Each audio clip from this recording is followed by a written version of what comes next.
1959 সালে প্রতিষ্ঠিত কুড়িগ্রামের রৌমারী শুল্ক বন্দর বাংলাদেশ ভারত সীমান্তবর্তী এই বন্দর দুই দেশের মধ্যে আমদানি রপ্তানি বাণিজ্যে গুরুত্বপূর্ণ ভূমিকা রাখলেও অবকাঠামোগত সংকট ও নানা জটিলতায় দীর্ঘদিন ধরে কার্যক্রম চলছে সীমিত পরিসরে।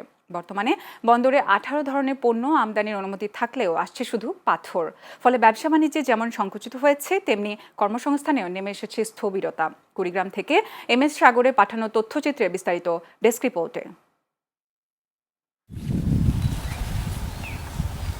1959 সালে প্রতিষ্ঠিত হয় কুড়িগ্রামের রৌমারী শুল্ক বন্দর।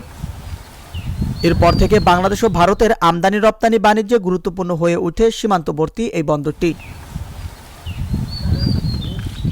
2020 সালে করোনা মহামারীর সময় ইমিগ্রেশন কার্যক্রম বন্ধ হয়ে গেলে আর্থিক ক্ষতির মুখে পড়েন দুই দেশের ব্যবসায়ীরা। কর্মহারায় বন্দরের 3টি শ্রমিক সমিতির প্রায় 600 নারী ও পুরুষ। কাজের অভাবে পরিবার পরিজন নিয়ে মানবেতর জীবনযাপন করতে হচ্ছে তাদের। 3 মাস পোর্ট বন্ধ, বউ বাচ্চা নিয়ে কষ্ট করতেছি, কোনো কাজকর্ম নাই। সরকারের কাছে দাবি হলো আমাকে পোর্টটা দিন চালু করে দেয়, আমরা দিন কর্ম করে দিন খাবার পাই। এই পুরে মালামাল নামা বন্ধ হয়ে গেছে, শ্রমিক এখানে কাজ করে, সবাই বেকার। এখন এমন অবস্থায় এদের দিন যাপন করতে আছে। চেয়ারম্যান মেম্বার এদের খোঁজ খবরও নেয় না যে পুরের লোকগুলো কি অবস্থায় দিন যাপন করতে আছে, কি খাইতে আছে না খাইতে আছে। পোর্ট তো আজ দীর্ঘদিন ধরে বেকার পড়ে আছে, কোনো মালামাল নামে না। এখন আমাদের খুব কষ্ট হয়েছে, কি করি কি না করে, এই বয়সে কই যাবো রে বাবা। ব্যবসায়ী নেতাদের অভিযোগ, এ বন্দরকে ঘিরে প্রয়োজনীয় অবকাঠামো ও সুযোগ সুবিধার অভাব রয়েছে। 18 ধরনের পণ্য আমদানির অনুমতি থাকলেও আসছে কেবল পাথর। বন্দরের সকল সমস্যা দ্রুত সমাধান করার দাবি তাদের। এই পোর্টটা আমাদের দীর্ঘদিন প্রায় বন্ধ, কী কারণে বন্ধ আমরা তা জানি না, কিন্তু মাল আসতেছে না, আমাদের আর্থিক ক্ষতি হচ্ছে। আমাদের লেবারগুলো সব বসে আছে, সবার উন্নয়নের জন্য এই পোর্টটা ছিল। গত রমজান মাসে বন্ধ থেকে আজ পর্যন্তই বন্ধ আছে। এই জন্য আর্থিকভাবে আমরা ব্যবসায়ী যারা আছি অনেক ক্ষতিগ্রস্ত, এবং সেই সাথে লেবারেরা কম করে 600 লেবার আছে, 3টা গ্রুপ, 600 লেবারের মধ্যে 600 লেবারেই বসা।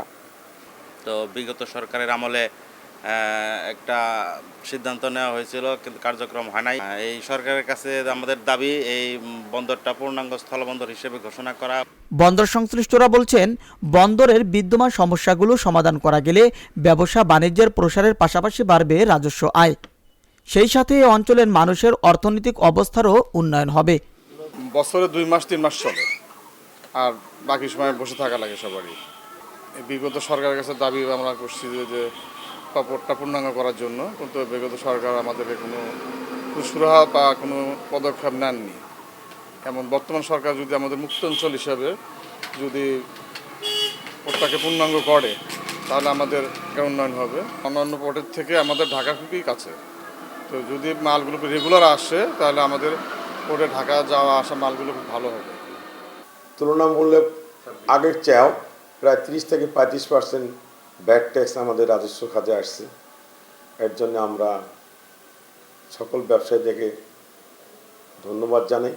পাশাপাশি হলো মাননীয় প্রধানমন্ত্রীর কাছে রৌমারী পোর্টটাকে পূর্ণাঙ্গ পোর্ট বলে ঘোষণা করলে আমরা এখানকার যারা এক্সপোর্টার ইম্পোর্টার আছি, আমরা আশাবাদী যে এখানে যে রাজস্বটা আসবে তাতে অনেক রাষ্ট্রীয় কাজে ব্যবহার করা সম্ভব।